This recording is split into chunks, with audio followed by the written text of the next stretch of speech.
Hi, I'm Sandy Zuniga, the founder of Colorado Springs Town Tidings. Be in the know on the go for all things Colorado Springs, delivered right to your inbox.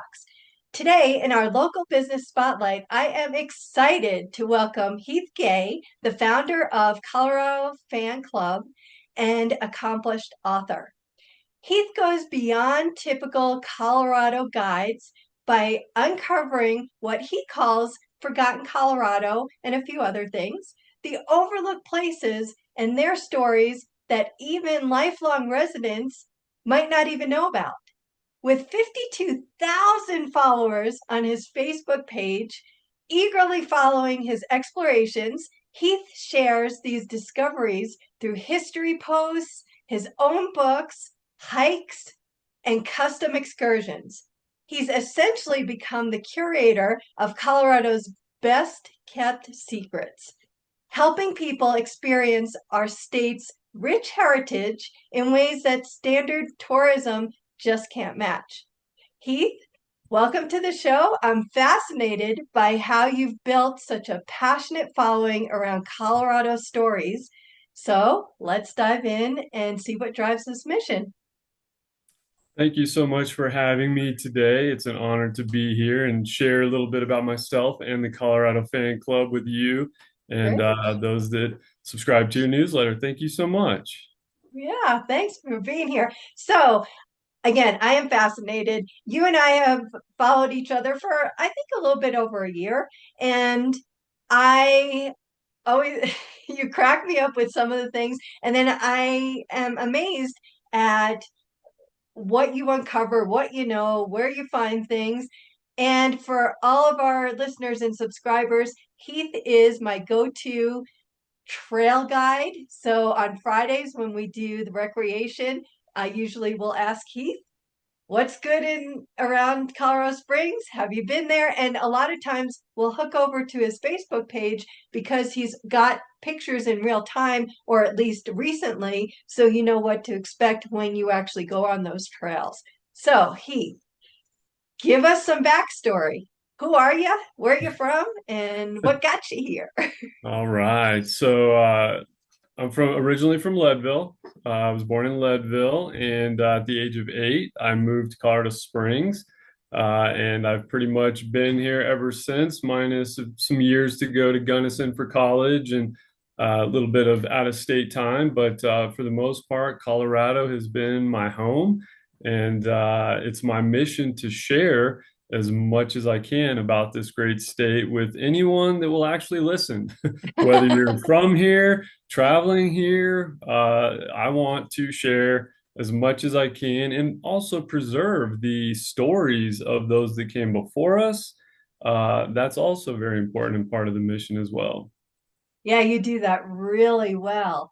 So what actually got you started in wanting to preserve it and be curious about what's going on in Colorado, things in our backyard? And you do go further out, but a lot of times, depending on, I think, your schedule, how far out you can go and for how long. Right, right.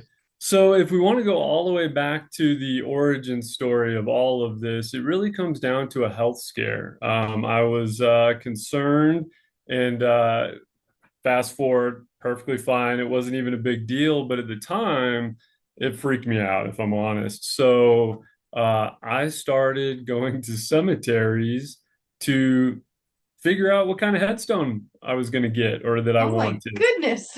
And so I really enjoyed visiting. Colorado has hundreds of cemeteries throughout the state. And what happened was I started to notice that wherever there were cemeteries, especially remote cemeteries, there were always towns or ghost towns. Somebody lived nearby. And so I started to become interested in the stories of the towns and the people where the cemeteries were located. And what ended up happening was I was contacted by a publisher and they asked me to do a book proposal and I did one and they accepted. And here we are 4 books later with 4 more on the way. Wow. And, I'm able to share these wonderful excursions and adventures with anybody that's willing to read or watch the videos that are put out. Right. So did they find you through your Facebook page? Is that where you started or a I'm different so website? glad you asked because maybe this will help my Instagram page. So I have no traction on Instagram. I'm just going to keep it real. And so it was odd that when I had 100 followers, which I don't have that many more now, but this was 5 years ago, a publisher contacted me, private messaged me, and I thought it was a joke. So I let it sit there. And then I asked a couple friends, hey, have you ever heard of this publisher? And they said yes. And in reality, they're very credible, very legit, one of the top nonfiction publishers in the country. And so I did the proposal. And just so you'll laugh, because I still wasn't sure it was legit, I did a Right. book proposal for a set of books, the Forgotten Colorado series, and they did accept it. So that was it. My first four books are the Forgotten Colorado series, and then now I'm working on the most significant sites in the cities series, which Right. will be Colorado Springs, which just came out. Leadville, Denver, and Pueblo will be the final in that series towns. Oh, yeah, I did notice that you were in Leadville quite a bit, about a month or two ago, and I was Right. wondering, since you're from there, you Mhm. have history anyway, and so now I know. Mystery Yep. solved. I try to go to Leadville quite a bit. It's also home. Colorado Springs is home. Gunnison's home. That's I went to Western State, so go Mountaineers. But yeah, I try to visit those places as much as possible. Right, right. Great. So you've got is the four books you have, well, no, you have the Forgotten Colorado series, and how many books are in that? So three of those out of the four are completed. So Okay, I owe everybody the Western Slope. okay, That's the more challenging one to complete because we don't live very close to the Western Slope in the places that I'm trying to access. right, So that one will come out next year. Leadville is going to come up this year. I should have that done and ready. Sorry, 2026 will be Leadville right. on that one. So there's three in pardon, pardon, water. There are three in the Forgotten Colorado series, and then we've got the Colorado Springs.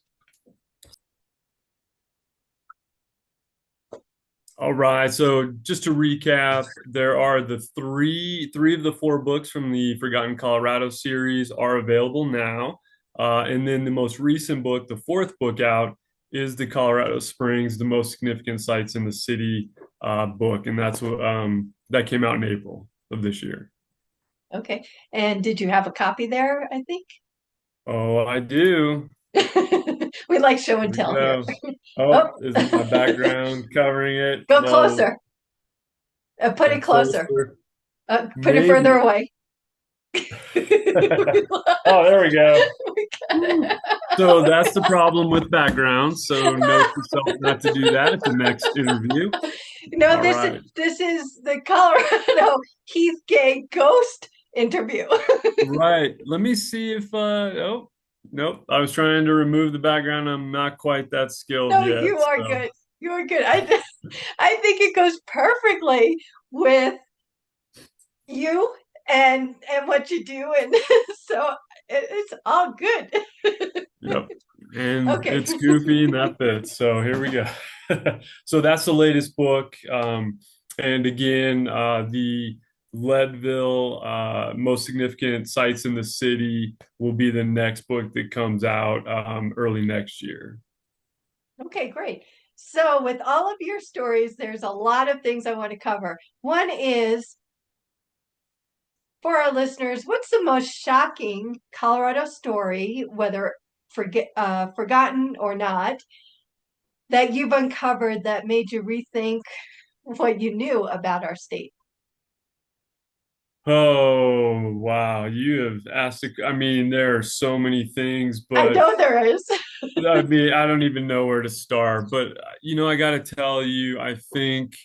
The Beecher Island Battleground and the Sand Creek Massacre sites really opened my eyes to a history that honestly either wasn't taught to me in school or I wasn't present to learn it, whichever occurred. Either way, I just was not fully aware of those events or the historical significance, the controversies and things of that nature. So those two sites are very somber, very eye-opening, and I highly recommend that everyone visits them. They're part of our history for sure, and one that many people are not aware of.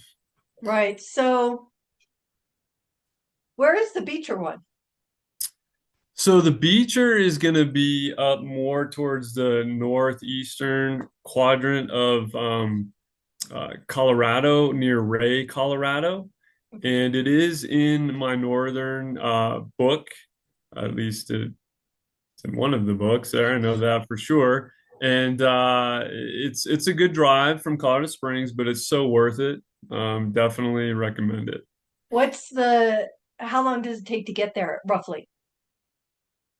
Now I have to know geography too, and so You've let's see. traveled there. Is it like 5 hours? No, you're looking at Okay. maybe 3 to 4 hours. Okay. Yeah, Yeah, that's it. but And there's so then, many things in between to see as right, well to make it worth it. if they get your book, they could just follow along the different places. That is correct. Shameless promotion right there. I will agree. Yeah. And so, and then Sand Creek is right here in Colorado Springs, right? Well, Sand Creek is, but the Sand Creek massacre did not occur here, so that's also going to be a little bit of a drive, and it's again, it's still worth it to go out there. But it's that is the history behind. I mean, Sand Creek. We do have a Sand Creek, but it didn't actually happen here in Okay, and Colorado Springs. where is Sand Creek up by Beecher, or is it? It's not, and you got me in my brain is going one way, and it's not registering exactly what direction you need to go on that one, but I will get back to you on that for sure. Okay, cool. And they can always go to your Facebook page and find out where it is because you've covered it in different posts, which Absolutely. is a good segue to with 52,000 followers now watching your explorations. I think I know the answer to this, but I want to ask it anyway. Do you ever keep certain discoveries secret? And if so, why? Absolutely. Uh, okay. So I'm putting you on the for spot. I am a big believer that if something is public, it should be available to the public, right? So, but we all have the choice as to whether we're going to promote that public place to the public. So I would say 95% of what I run into or find is available to share with everybody. But there are times when I get invited to go to privately owned historical places, and I can't share any of that because of the request of that individual. Um, Interesting. yeah. So, for example, one just right off the top of my head, a train depot that I was able to go into on the National Registry. Um, I asked, could I take some pictures? They were the owners, and they said no, which fully respect that, but they let me take a picture of the National Register of Historic Places sign. So in those instances, I'm going to respect the individuals. I mean, for Right. me, just being able to experience that is the blessing. So I'm going to respect if they don't want me to share that. So was that a place that they invited you or you just discovered and went to explore? So I was outside on the dirt road taking pictures of it from a public place, and the owners saw me, and I asked, and they were generous enough to let me come in, Okay. and that's how that worked out. And some Right. oftentimes that's kind of how it works. I'm just out there, and somebody says, "Hey." you want to check this out. Right, right. And when they request not to share that, I honor it. Yeah, of course. And because that's who you are. So then something like that, if it's a national historic site, is it not Mhm. open to the public in general? Not this particular Okay. spot. It's privately owned. It's their summer home. Okay. Makes And perfect sense. so it's available, the photographer's rights state that you can take a picture or videotape from any public place. And so, in this sense, you can get photos and videos of most nationally registered historic places as long as there's a public way to approach it. Right. And so that's what I was doing. And fortunately enough, they happen to be home. Right. Oh, interesting. That is a whole other side I didn't even know about, and I know my listeners and subscribers don't either. So that's interesting. I'm glad I asked that question. Well, I had keep a asking preconceived questions I notion. have answers to. Oh, you have plenty. Oh, you've got so much in your head, and it shows on just even the feed, which is where I usually go in general. It's like, oh, what's Heath up to? And what what makes me laugh is there's different types of people in the world. Some are celebratory and some are not. And you really embrace those that are not. Tell Yep, me a I little do. bit about that. I mean, I could say one of the posts, but give me a little bit about the haters out there and they go ahead and say it publicly. Now, if I get haters on the Town Tidings, it's usually internal or they'll email me. It's not really public. So I get hurt, but I don't really need to do anything with it other than apologize to them for whatever. But yours is very public and you embrace it. I use it as an opportunity for a teachable moment because there's enough going on in the world. We need to respect each other. Bottom line, I agree. respect. And there is room for disagreeing. I have no problem hearing different sides, all of that. In fact, I embrace it because I'm not always right, that's for sure. Right. So when people go out of their way to be purposely nasty, as they, can do online, then I'm going to use that on occasion just to reinforce the fact that that's not how the Colorado Fan Club is going to be run.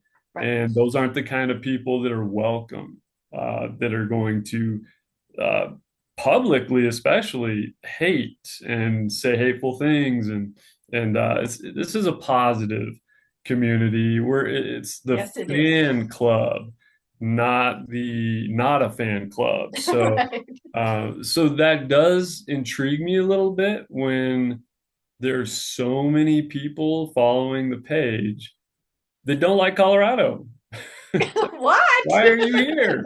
Uh, this is not the right avenue for that. So that boggles the mind from time to time. What's the purpose? But yeah, it's from time such as this week, teachable moment.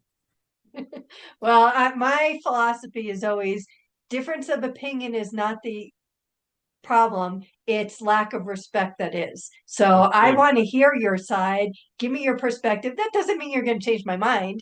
However, I want to know where you're coming from. And it sounds like we're similar in that. correct, absolutely. And on that note, thank you to all the folks that correct me on some of my posts because I'm gonna get some things wrong. And I do value that. And one of the most recent corrections, which I'm thankful for, was when I did a post about electric poles way out in the Purgatory region and their telegraph poles. So Oh, okay. big difference. So I do appreciate correction and I'll respond. Thank you for that. Right. So it's I all did it. about respect, both sides. Yep, I do the same thing. It's like we do our best to do our due diligence and gather information, and then sometimes something gets goofed up. Not often, but yeah, I do too. It's like thank you, and then I'll go in and I'll make the correction, and we're all good. But with you, with the history, what I couple things. First of all, let's go back. Give me one of your favorite haters and your response to it because they're hilarious. So just pull one out of your head that Um, was that's a tough call. I mean, I'm honestly just fascinated by Dennis, who decided to share a picture of himself peeing on the what? Colorado State sign. I did Um, not see that one. that was today. Yeah, it was just, yeah. So you know that I don't recall my word for word response, but Right, the whole situation is it's okay to not like Colorado. right. I mean, that's okay. But it's a whole nother story when I post a video about, Colorado's worth the cost, and the response is you saying, this is what I think of Colorado, basically, and put a picture of that, that's not appropriate for anyone, let alone an adult. So that revolved around just reminding folks that that's not acceptable behavior. It's not respectful. That's not what we want in the Colorado Fan Club. Um, Right. Also, Well, that is very extreme. There are some that were just said a few things. What I like is you take their words, you put it on a post, and you say, thank you, whoever it is. And you always have a respectful, but kind of funny mhm. response to that. And then you get a lot of people responding because we all laugh at it. And it's just like, yeah, I mean, you're just perfect with those. And I should say this is it's not a feature that's like a regular occurrence. I really try not to do it, but when it's so egregious and disrespectful, I'm going to go for it, such as today. I know, I love that in general. So, um, now I've got the cough. Uh, Passed it on. You did.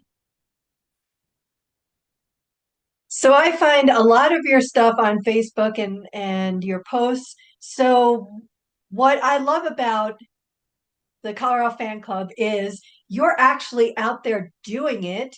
And when you have the time and the ability, and sometimes it's quite often, but you still have your past history when the times you can't go out.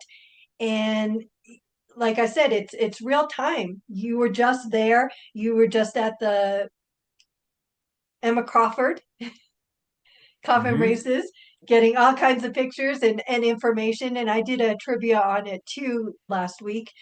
So Excellent. you really get what's going on, and then you really dig into whatever area you're in. You get into the history of it, even in the different trails. You Mhm. clip the board on it, the plaque, and so people will have that information, but then Mhm. you also have other information. Oh, I know what I was going to say before. That train is coming back. All right. One of the things that is great about your posts is you've got the history from back in the 80s and some other areas or other time frames. So when you post it, it's not only look what it is today, you've got look what it was before. And I don't know how you found the pictures from before, and some of them are your own pictures. Uh, well, I could tell you how that came to be. Please. So, you know, when we moved to Colorado Springs, I was given like a camera, and I forget if it was one of those. I forget the film type, but or if it was 35 millimeter later, but I really enjoyed taking photos as a child. And so whenever I had money or the ability to buy a roll of film, I would do that and I would just take pictures. So, what folks are actually going to see a lot more of, because I have found my storage box full of all of my old pictures. You're going to see some of these old photos that I haven't even seen in years, and Wow. the then and now, because those are some of my favorite posts or things to show. 100 years ago, 50 years ago, five Right. years ago, and Me too. today. I just love to see the difference, just like you mentioned, enjoying as well. So I recently did put a post from when I was, I think, I don't know, 12 years old or something here in the Springs. And so as I go through those photos, I'll share a lot more of my personal collection. Right. And I love those side by side comparisons and the history of it. I did have to laugh because when I saw that picture of you at 12 years old, you've got the same haircut. You look pretty much the same, except for you're a little bigger than you were before. And I'm just like, how did he do that? Well, this is year 30 for me to be in the health and fitness industry. So I have to, though, if I were not, I would still try to exercise and hike and do all those things. But certainly that promotes it as well. I have to live the part. And I know somebody's out there is going to say, "What about all those cinnamon rolls?" And to that, I say, come hike with me, and let's see how many miles we can get done. And I do counteract all of them through other means of activity. I did make a post or a comment on your post, and I'm like, all of these goodies, and I love my sweets too. And it's like, oh my goodness. But every time you go out to hike, you're always like, okay, here's the snacks, and it's, not very rarely is it something healthy. And it's like, okay. And then I'm like, Heath, how do you stay so slim when you're eating all this? I know you hike, but are you hiking that much? Uh, I am hiking a lot, but I am also, I work in a fitness facility, so I do get to work out, during the day.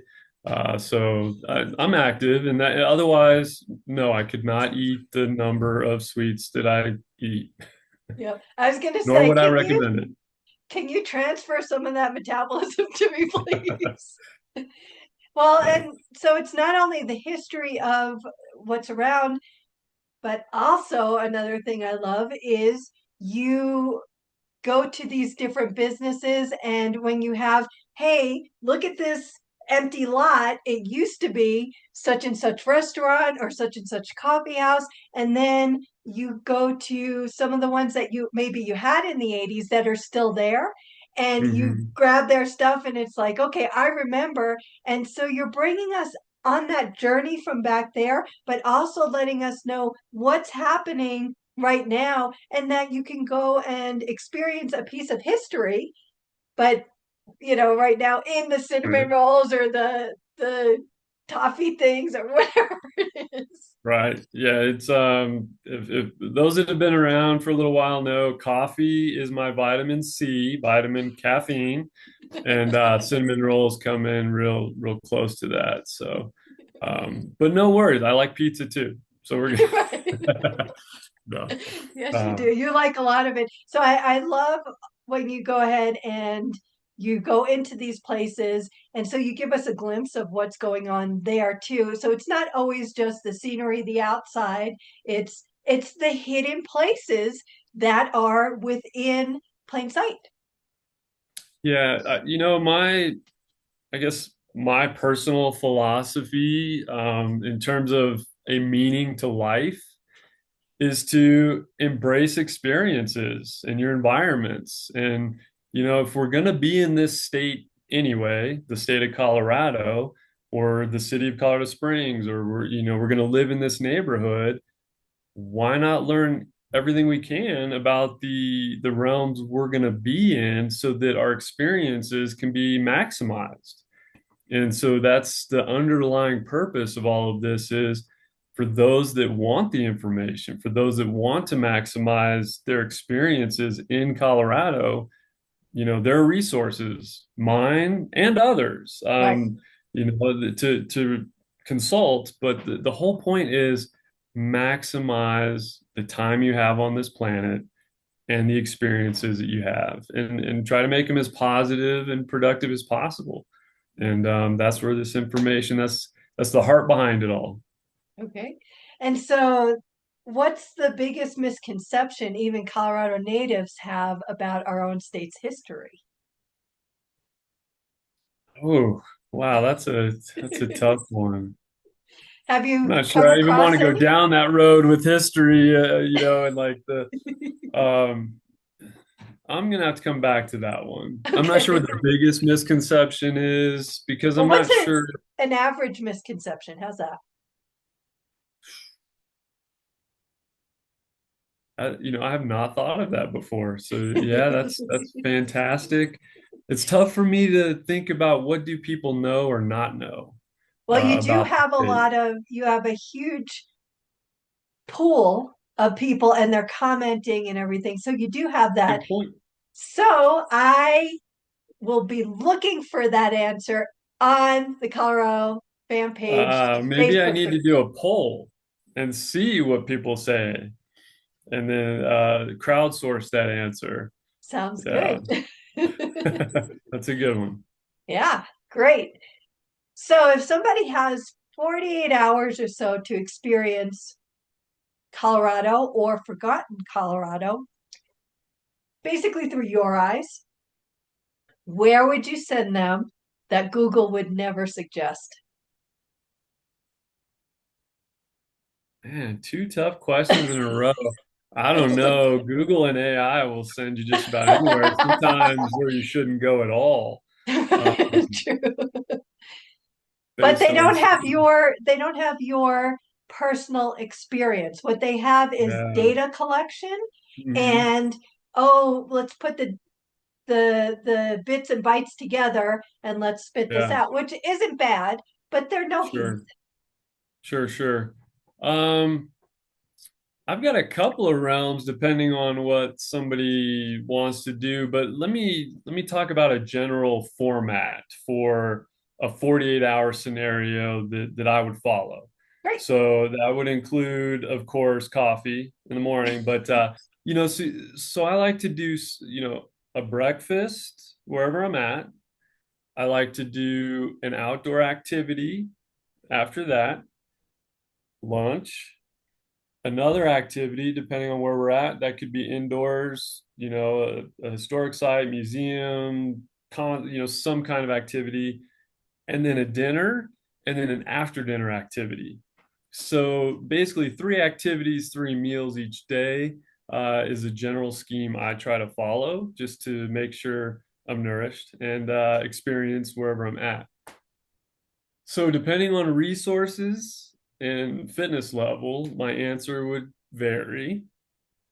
But if I had 48 hours, oof, I think I would, and probably because this is on the forefront of my mind, to really be wowed, I would head down towards La Junta and Trinidad because you have so many amazing archaeological wonders, such as the largest track of dinosaur footprints in North America. You have tarantulas going across the roadways. You have petroglyphs, all over the place, old homesteads. You have historical um, sites on the National Register. You've got the coal history with Trinidad. You've got Ludlow, which was the deadliest labor-related massacre in U.S. history, would Hmm. be kind of along that route.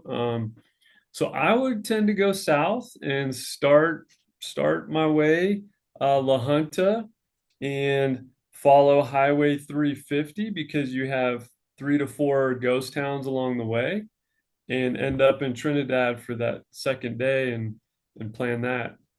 I know that was kind of a roundabout, but No, you're good. without full specifics, but that's kind of the format I look for. Make sure I get experience three feeding times and fill in every other bit of time mixing it up between outdoorsy physical stuff and more local inside type stuff.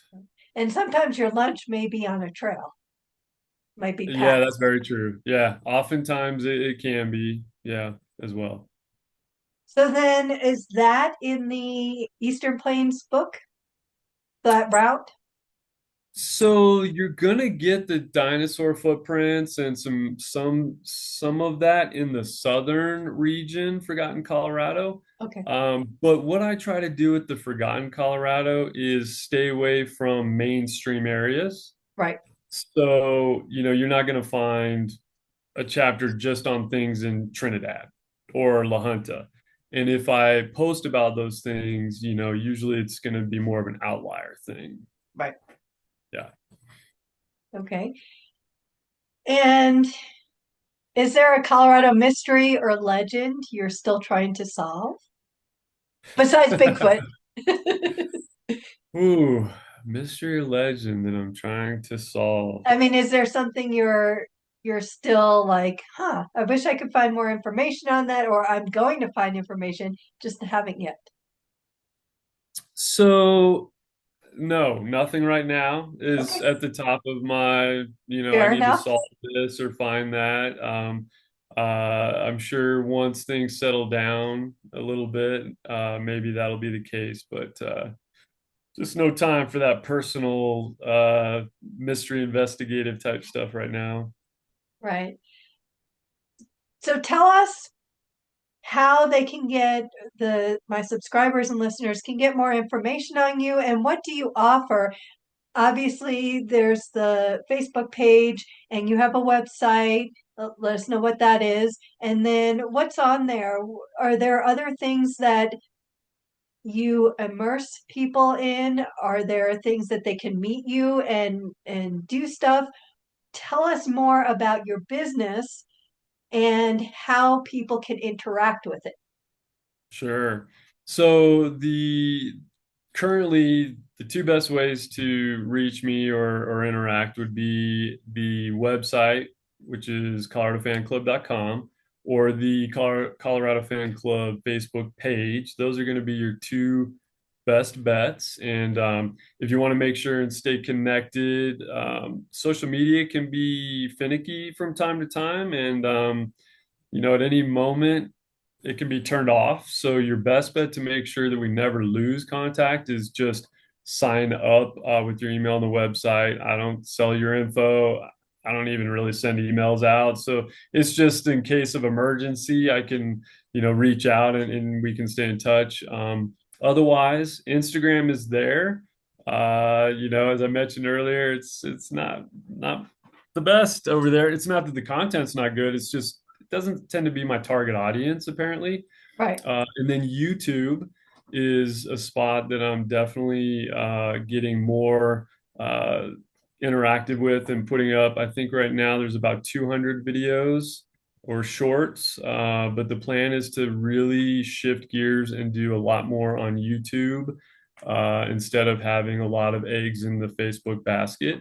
So Right. there's another avenue to reach out. So definitely would love your assistance getting to 1,000 followers on YouTube. That would be amazing. And that's about it. The Facebook, website, and YouTube would be the best three spots. And then in Okay. terms of offerings, uh, I've got the four books that have been published that you can find through me or any major bookstore online. Of course, I would like to sign a copy for you personally. That would be preferred. But as long as you get it and you get that information, that's all that's important. Also, I have several downloadable free Colorado recreational activity plans. So, as Sandy mentioned, what I do in 48 hours, you can actually go to the website and download some of those plans, and they're already done for you. All the information that you need to have a good time are there. So, we've got several. I don't know if I can say this. I call them crap, Colorado recreational activity plans. Get your crap together and go. But they're there for you. I also have a lot of folks are interested in those bronze eggs all around Colorado Springs. Yep, And I actually have the Great Humpty Hunt. yep, So it's a scavenger hunt. I've got all the addresses. You can download that for free. Go find all the bronze eggs, yep. take some selfies. So there are things like that. There's Colorado Bingo. There's you know, I forget what it's called, but it's kind of like a goals sheet for 2025 to try to do one thing a month, which I guess we're kind of getting to the end of that. So I need to do You a have new to one. change it to 2026. Yeah. So there are just other things there for free to, have a better experience. Right. And then do you gather any groups together and actually go on excursions, or Yeah, so is that this on hold? year Or this year I had on the docket 12 historical hikes or events, which also included Glen Erie Castle and a tour over there. So I don't have any scheduled right now because a lot of folks aren't interested in historical walks or hikes when it's snowing. But if you no. are, contact me because I am not a fair weather hiker. It doesn't matter what the conditions are. So I'm not going to have any groups. Um, I can tell you, and this is coming, there will be a Colorado Fan Club membership opportunity coming up in the not too distant future. So that could be a way to also plug in and support as well. Mhm. Yep, if you're interested in Colorado and the history and experiences, then we will definitely keep our subscribers in the know of when you have these things out. And again, I really appreciate you being my go-to source for the recreation part that comes out every Friday on the Town Tidings. And that allows me to support you and then get more people to look at what you're doing, because what you are doing is unique. And if you're not looking for the touristy, trendy stuff, they need to be following you in one way or another. I'm not going to disagree with that, but I thank you for the opportunity to even provide the information to you and your newsletter subscribers. I mean, that's thank you. I Yeah, appreciate that. that's fun. I love our collaborative. So, is there anything that you wanted to express that we might not have covered? Oh, I'm just, just grateful, my own gratefulness for the opportunity to even have this outlet, and to be able to share these things. And I'm thankful that people actually care and want to learn these things, because if we don't document and share these things, it can all be lost. And Agreed. my goal is not to have this stuff lost. Right. And that's what makes you so special, and what an amazing resource we have right here in our backyard. Thank you. So, okay, Heath, thank you for sharing your fascinating stories with us today. This is exactly why I believe every local business has a story worth telling. And yours reminds us that Colorado's best adventures are often hiding in plain sight. To explore his discoveries and connect with the Colorado Fan Club, again, visit coloradofanclub.com. It's spelled the way it's said, ColoradoFanclub.com, and follow his Facebook page with 52,000 subscribers and other Colorado enthusiasts for the most part. For the most part. And then we'll have his YouTube link on the article when it goes out. And now, if you want to stay in the know about more amazing local businesses like Heath, subscribe to Colorado Springs Town Tidings at cos.towntidings.com. I'm Sandy Zuniga, celebrating our city one business at a time, and I'll see you next week. Bye, Heath.